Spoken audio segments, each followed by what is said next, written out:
All right, well, happy Friday.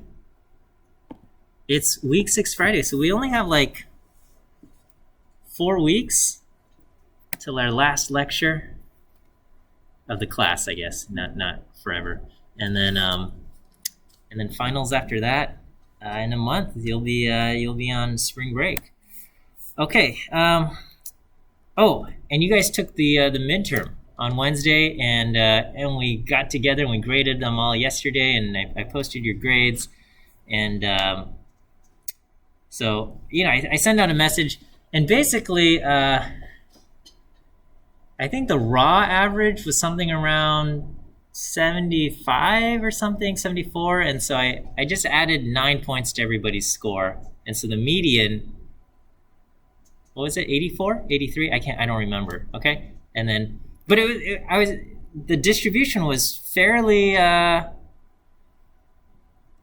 looked pretty good to me, I think, based on after that. And I mean, of course, everybody feels a little bit different, right? Depending on what your score is. And, you might, even after the 9 points, maybe your score is lower than what you wanted. And I think I said this on the very first day of class, but your value and your worth as a person is not measured by your grades. Of course, it feels good to get good grades, and it doesn't feel good to get a bad grade. And especially if you feel like, oh, I studied so hard and I didn't get what I wanted, that can be discouraging. And I understand. I guess my consolation in that case is, it's just one exam. It's only worth 20% of your total final grade. And honestly, the grades are not the most important things, and I know it's hard. You don't want to hear that, right? Especially because so much of your effort and time is being poured into your classwork, and for someone to come and say, "Oh, all of this effort and energy you're pouring in is meaningless" or something. I'm not saying that. I don't want to take away from any of your achievements or things like that. But also, there needs to be a balance between like getting overly invested and attached and seeing some kind of score. And I want us to feel like, hey, if I know more today than I did, a couple weeks ago, then I'm making progress. I'm growing as a person. I'm growing in my mind and things like that. And that's really what we should be aiming for, right? So anyway, if you want to take a look at your exam, come to my office, in-person office hours, pretty much Mondays and Wednesdays after class, and then I'll open it up to Fridays if you come talk to me after class, and we'll just I'll have you walk with me to the office, and you can take a look at your exam, and that's fine. And then I'm happy to go over any kind of questions and things, and you can test them out on your computer to see is it really is that really what it outputs. All right, but anyway, let's take a look at some more stuff on floating point numbers. We started this on Monday, and then you guys had the midterm on Wednesday, and then so now we are continuing. And so we left off, and we said, in your computer, and we use 64 bits to represent a floating point number. And technically, your computer can also represent 32-bit floating point numbers and 80-bit floating point numbers. R uses 64 bits. And that's the double precision floating point, and that just means there is a finite number of basically decimal places that we can represent. We can represent 52 bits for the mantissa, 11 bits for the exponent, 1 bit for the sign. And to kind of illustrate how this thing works, we're going to be working with like a miniature version of the floating point system. Okay. And so, there's just way too many numbers we can represent here. So with the miniature version, we're going to use a total of 8 bits. Right? We'll have 3 bits for the exponent, 4 bits for the mantissa, and this still gives us kind of a good illustration of how it works. So I don't know if you guys have paper, and if you want to try this out, I'll give you your first in-class exercise. Right? We don't do this kind of stuff very often. But here we go. Okay, so 1 is the sign bit, and then we got 3 bits for the exponent, which looks like this. And then we have 4 bits for the mantissa, okay? And so your mantissa bits, fill these in. It's 1 point something, something, something, okay? The 3 bits for the exponent, they go from 0 to 111, or 0 through 7. We reserve the 0 and we reserve the 7 for special cases, okay? We subtract 3, and so now we can represent both negative and positive numbers with our exponent bits. So we can represent, 001 will become -2, and 110 becomes +3. Special cases for all zeros and all ones. Okay, so try this one out. Try out what this number, see if you can figure what this number represents, okay? And maybe take a moment here. If you're watching on the video, I'm gonna pause the video, and I would recommend you pause it and just try this out and see if you could figure out what this number in bits 10101010 represents in floating point. Okay, I feel like this is whoops. Oh, I gave you the answer. Okay, I don't know if you saw it. Okay, I feel like when you talk about like in cartoons, like, oh, I'm a robot 10101001. Anyway, okay, never mind. Okay, I think we're recording. Let's try this out. Okay. All right, so here's the answer. Okay, this first bit, the sign bit, is 1, so our answer is going to be negative. The next 3 bits, these are the exponent bits. We have 0, 1, 0, which in binary is 2. Okay, we have a 0 in the 4's place, a 1 in the 2's place, and a 0 in the 1's place. So this is binary 2. We have a bias of 3, so our exponent is going to be 2 minus 3 is going to be -1. Okay, so when we look at this thing, it's going to be something, something, something times 2 to the -1. The mantissa bits are 1, 0, 1, 0. These are our mantissa bits. So when we plug this in, there's always a leading 1. So it's going to be 1.1010. And so this is our answer. We got -1.1010 times 2 to the -1. Is this okay? Going from this, and this into -1.1010. So this part goes into there, and then the exponent bits being 0, 1, 0 becomes 2 to the -1. All right. How do we feel about that? Okay. And now we turn this into a binary number. So this is 1 plus 0.1 is 1/2. We have 0, so no quarters. 1 is a 1/8 and no 16ths. Okay. So I have -1 plus 1/2 plus 1/8, so 1 and 3/8, I guess, or 1 and 5/8 times 1/2. Okay, so this becomes -13/8 times 1/2, and this becomes -13/16, and this translates to -0.8125. -0.8125. Yes, question. 2 to the -1. 2 to the -1 is 1/2. So it takes your scientific value multiplied by 2 to the -1. So 2 to the -1 is 1/2. Okay, and alternatively, another way you could do this is you could take your binary point and you can say this is -1.1010 times 2 to the -1. Because it's 2 to the -1, you're going to roll the binary point over one position. And so now we have 0.11010. Okay, so this is 1/2, 1/4, no 8ths, 1/16, and that also becomes -13/16. So you get the same answer that way. Okay. One issue though is what would this represent? If we have all zeros, we feel like, okay, well, that should be 0. But according to our system, if we plug this in, this would actually become the value 1/8, right?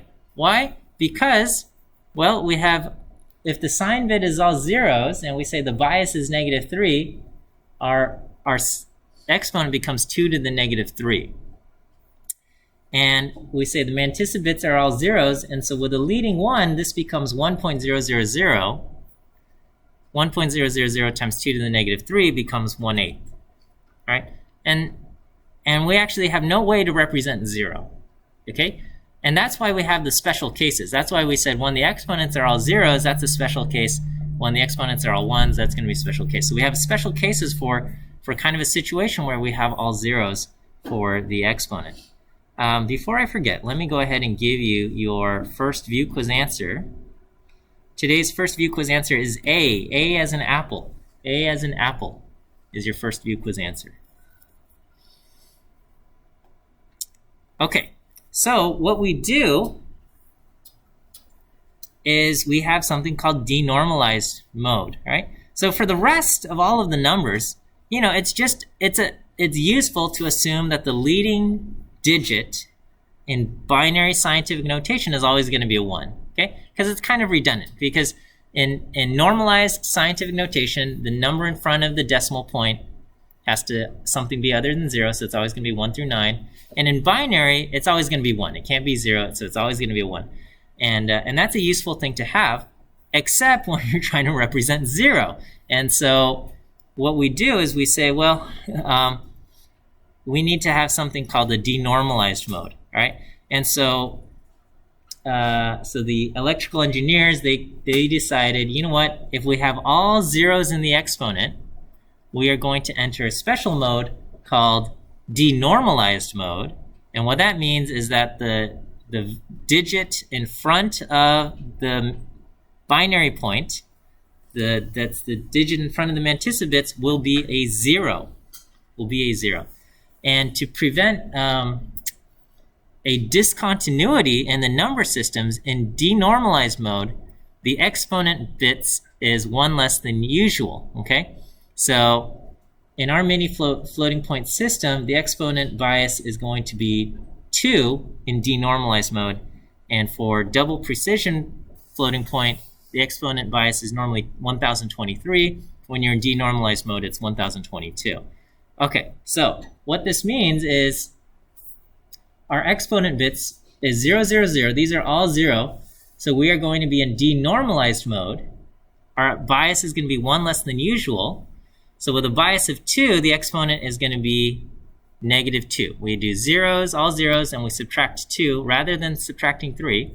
So we have 2 to the -2. The mantissa bits are all 0. And in denormalized mode, the leading digit is also 0. And so this becomes 0.0000 times 2 to the -2, which is 0. Yeah, question? Why do we, so in the, it seems like we're doing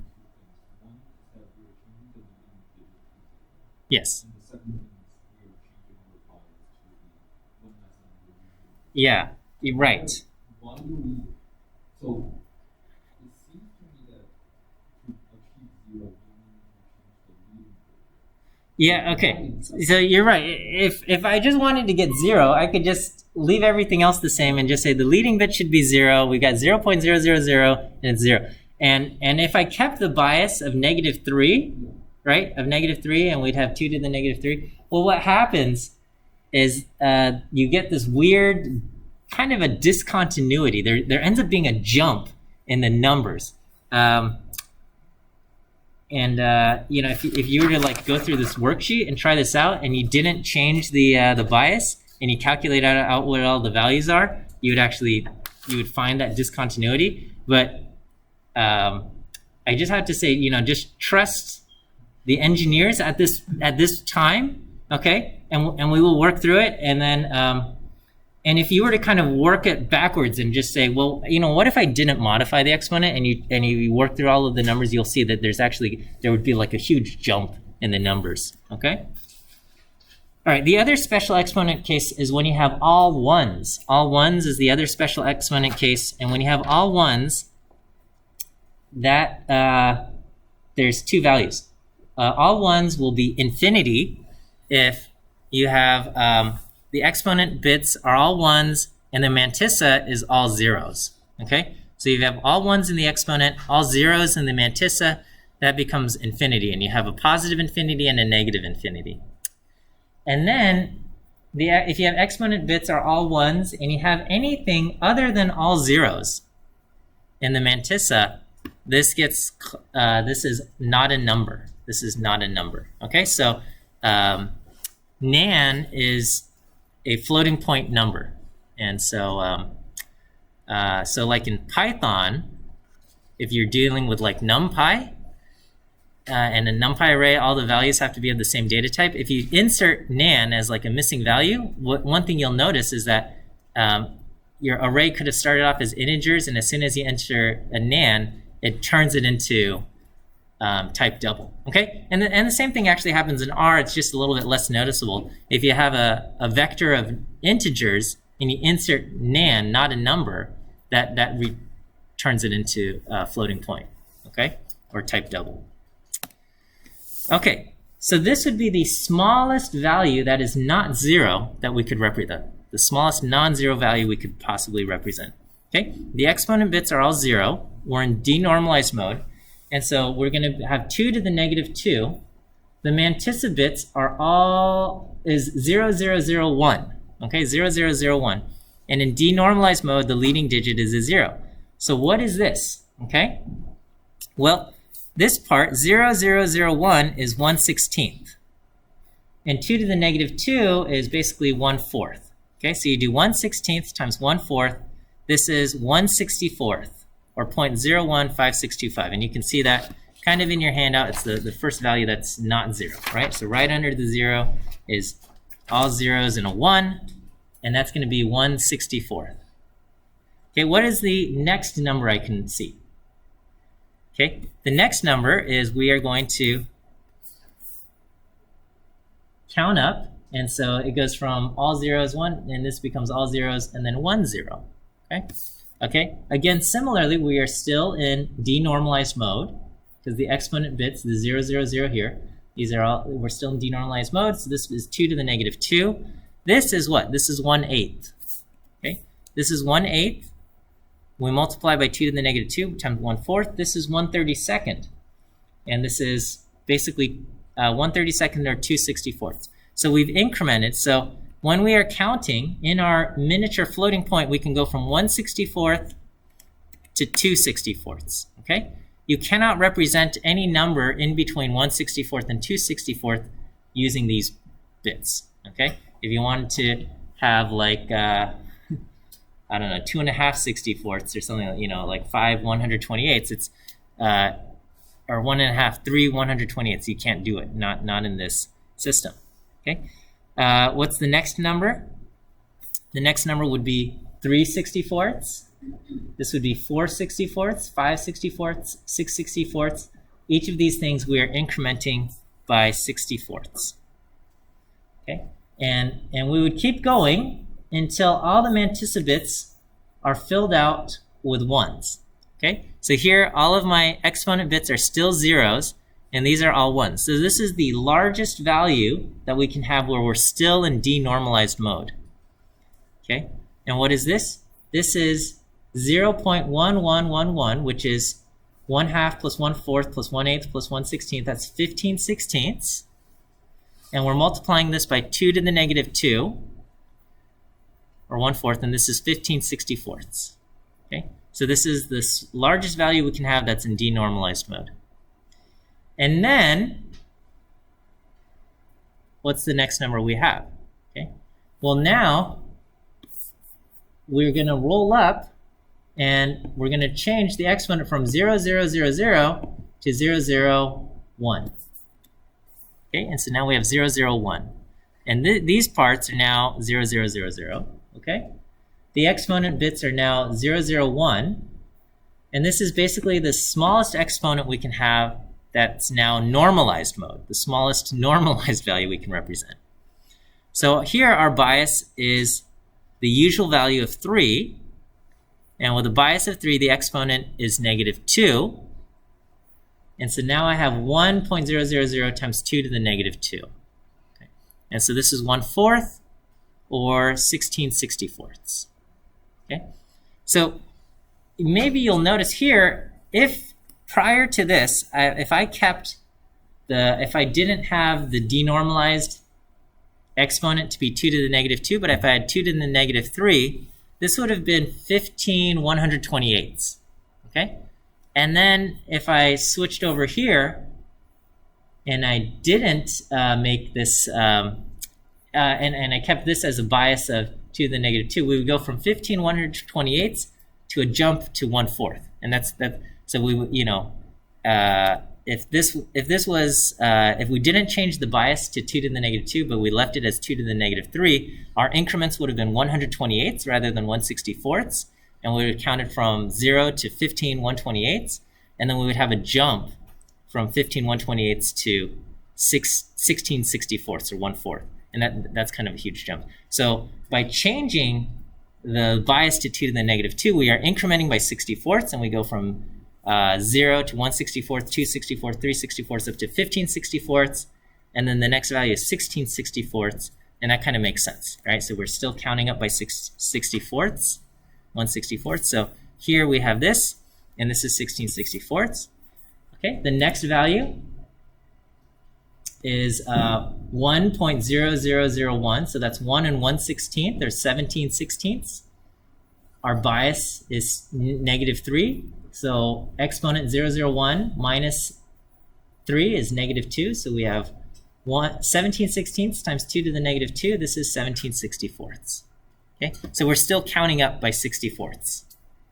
And this is still in the handout. I don't know if the handout is helpful to follow along, but we're counting up by 64ths here. Okay, so the step size is 64ths at this point.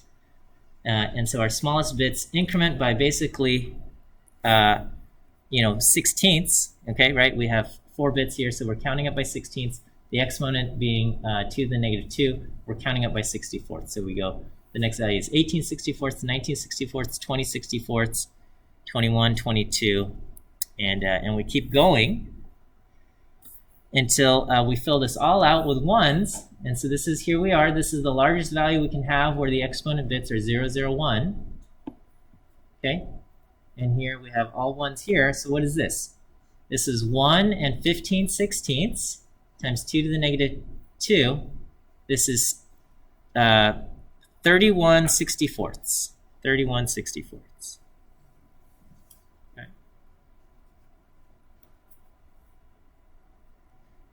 So what is the next value? What will it look like in bits? The next value will be 0, 0. This will roll forward to a 1, and then everything else will reset to 0. Okay? It's kind of like the odometer, except it's just going from 1 to 0, 1 to 0, 1 to 0. Okay? So we've rolled all of these up. This is 1, and now we have a bunch of zeros. Okay? So the exponent bits, 0, 1, 0, this is 2. We have a bias of 3, so this becomes negative 1. Okay? So that becomes negative 1. The mantissa bits are all zeros. Okay? And the leading digit is 1. So we have 1.000 times 2 to the negative 1.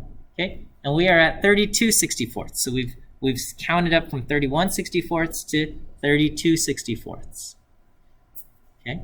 So that's 1/2. Right? This represents the number 1/2, or 32/64. Now this is the magic of floating point. The next number, I would increment this to be a 1. Okay? This last value is going to be a 1. The next value here is a 1. And what do we have? Okay, well, our bias is negative 3, so we have 2 to the negative 1. And what is this number? This is 1 plus 1/16. 1 plus 1/16 times 2 to the negative 1. This is 17/16, 17/32. Okay, 17 over 32. So it's 1/32 more than 1/2. Okay, it's 1/32 more than 1/2. And so our increment, we're no longer counting up by 64ths. We're now counting up by 30 seconds. Okay, our step size has doubled to 30 seconds. And so the next value is going to be 18 30 seconds. So we go from 17 30 seconds to 18 30 seconds. And it keeps going up. 19 30 seconds, 20 30 seconds, 21 30 seconds, 22 30 seconds. And we get all the way up until we're up to 31 over 32. This is all the mantissa bits are filled out with ones. Our exponent is still 0, 1, 0. This is 31 over 32.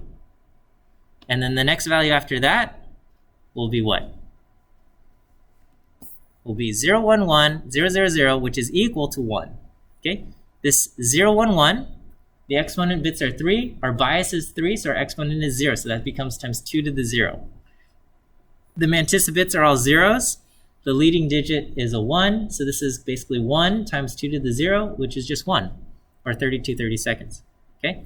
And so at this point, every increment is just 1/16. 0, 0, 0, 1, that's our 16th place. So this is our increment is now twice as big as it used to be. Now it's 16ths. So this is 1 plus 1/16, or 17/16, and so on and so forth. We get 18/16, 19/16, and it keeps going until we reach 31/16, which will look like this. 0, 1, 1 for the exponent, 1, 1, 1, 1 for the mantissa. Okay, that's 31/16, and so I think that is on the back side of your handout here, 31/16. Okay, and so keep continuing on. This becomes 2. Okay, 1, 0, 0, 0, 0, and then now our step size is what? Our step size are 8ths. Okay, and we go 17/8, 18/8, 19/8 until we get up to 31/8. Okay, which is just shy of 4.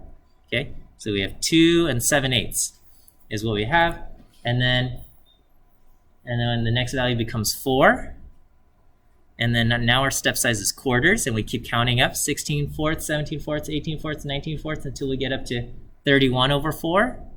All right, so that's just shy of 8 now, 7 3/4, and then now we have this 1, 1, 0, 16 is 8, 17 halves, 18 halves, and we get up to 31 halves, 15.5. That's the largest. This is the largest value we can have, because after this, what happens? All of my exponent bits fill out to 1, and if all of my exponent bits fill out to 1, this is infinity. Okay, so this is not a very good number system, because it says the biggest number we can possibly represent is 15.5, and anything bigger than 15.5, you want to count to 16, you can't do it, because that's infinity to us, right? Anything bigger than 15.5 is infinity, right? But here but I guess the important thing that we see in this mini floating point system is that as the numbers get bigger, the increment, the smallest value you can increment by, also gets bigger, right? Yeah, question. Yeah, so I noticed that in the early stages, our increments are small. So that Yeah. you can sort of represent more precise value. Yes, But then when you get to later, the step increment is like 1/2. Yes. larger and larger, right? So Yes. does it implies that the precision, it's lost, right? Yeah, so this is what your number line looks like. Yeah, it's exactly what you're saying, right? In the beginning, your step size is 64ths, okay? And then your step size grows to 30 seconds, then your step size grows to 16ths, and then they become 1/8 until we get to around 4, and then they become quarters until we get to 8, and then they're 1/2 until we get to 15.5, and then after that it's, yeah, so I can't represent 9 and 1/8, okay? I can't represent that. I can't represent 9 1/4. I can either represent 9 or 9.5. Down here, I can represent little values, increments of 0.64. And something similar, if you think back to your old school calculator, okay? If you think about this, what if you write 0.000001, okay? The increment is basically like 10 to the negative 7, okay?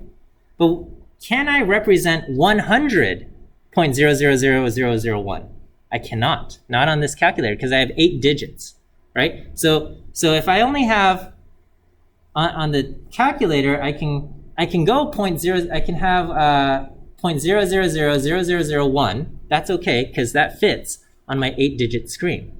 But if I try to fit some number like 1,000.0000001, okay, again, if I have like 3 digits in front of the decimal point or 4 digits in front of the decimal point, I can't increment by 10 to the negative 7 anymore because I've run out of space, right? And so floating point is kind of like this. You have a limited number of basically digits that you can hold. And so when your leading numbers are big, you have to kind of just throw away.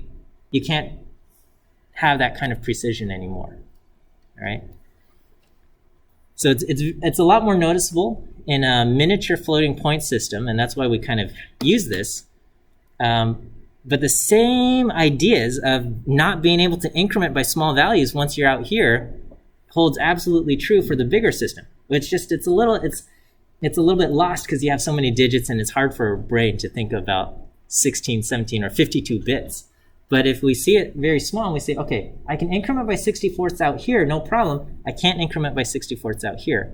That kind of phenomenon still holds. It's just on double precision, this increment out here is basically 2 to the negative 52 times 2 to the negative 1022. You combine kind of the thing, and so your increments, the smallest, so in double precision, what do we have? We have 11 bits for the exponent and 52 bits for the mantissa, all right? And so what is the smallest number we can represent that's not 0 in double precision floating point? It's going to be 2 to the negative 1074. So if you think about denormalized mode, this is 0.000, basically 51 zeros and a 1. Okay, I've got 51 zeros here after the binary and a 1, and then the smallest exponent I can have is 2 to the negative 1022, because again, our bias is normally negative 1023, minus 1023, but it's 1 less than in denormalized mode. So I've got 2 to the negative 52 times 2 to the negative 1022.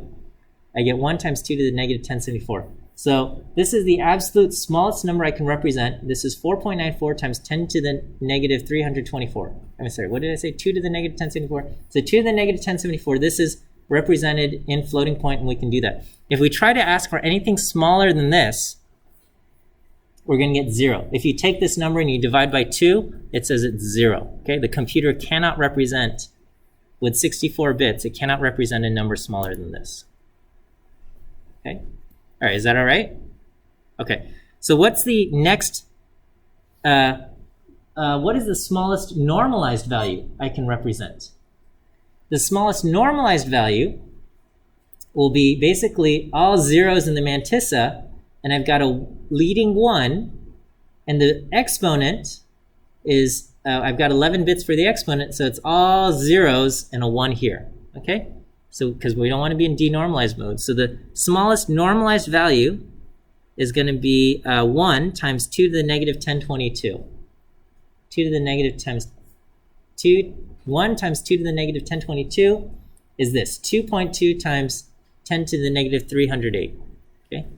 This is known as double X-min. This is the smallest value. If you ask your computer, what is the smallest normalized value? This is known as double X-min, and that's 2.2 times 10 to the negative 308. It's not the smallest number your computer can represent. Your computer can represent smaller numbers, 10 to the negative 324, but these are denormalized, okay? So double X-min, the smallest normalized value is negative, is 2 to the negative 1022. This is what we have, okay?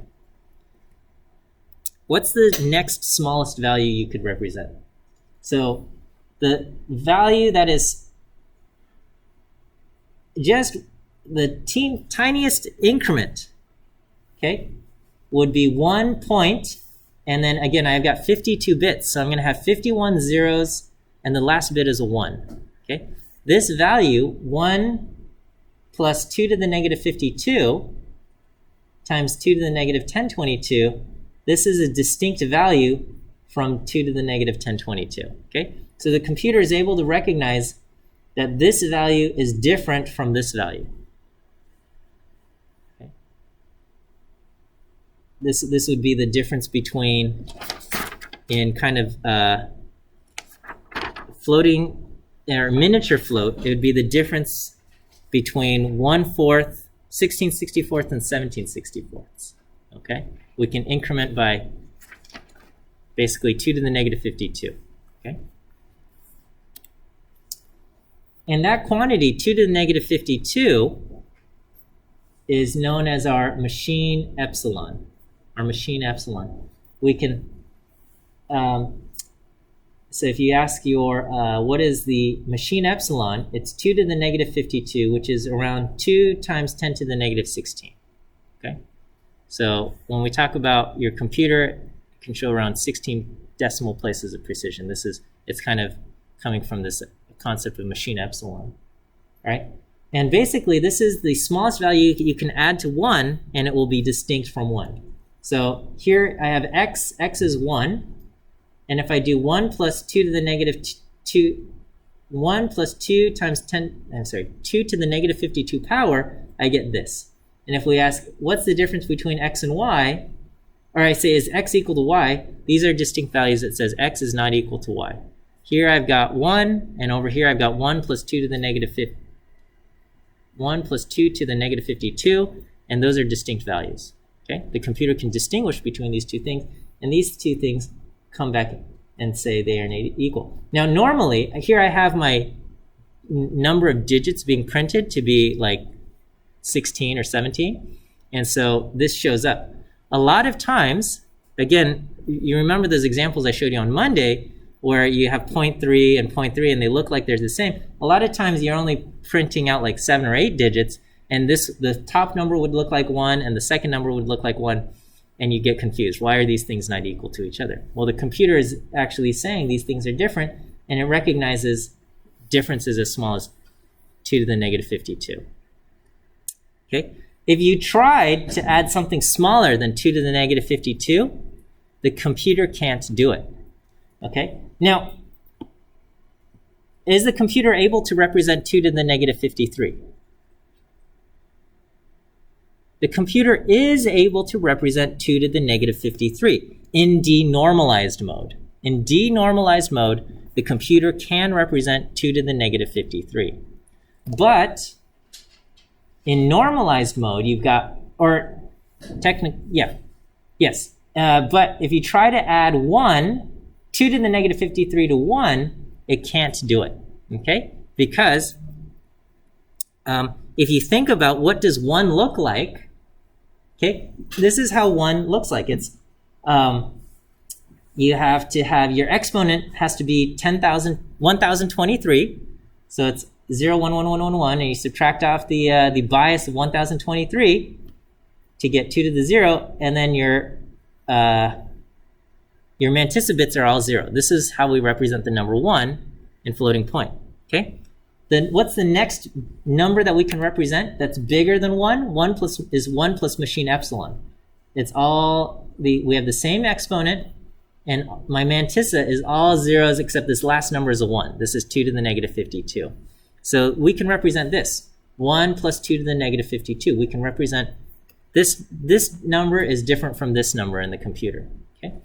But this is why we can't add 2 to the negative 53. Because I only have 52 bits here. 2 to the negative 53 would require me to have another bit.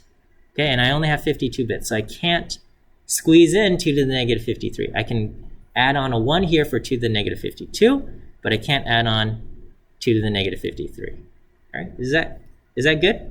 Okay, oh my goodness, I'm going to run out of time, and we're going to run out of the coolest examples. Second view quiz answer is C. C as in cat. C as in cat. C as in cat. All right, here's a thought experiment. Let's say you start off with 0, and then you run this loop. X is x plus 1. So you're just going to add 1, and it's a while true, so it's going to just do this forever, okay? And let's say you have a very fast computer, and let's say you let it run, you walk away for, 10 years or whatever, okay? And you come back, and you say, computer, how high did you count? Okay? What number do you think it will say?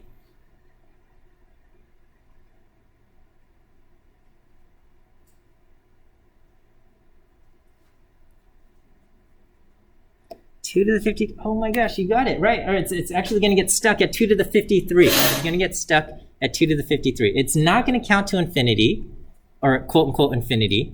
It's not even going to get to machine double X max. It's going to get stuck at 2 to the 53. So what is going on? So here, you can try this out, okay?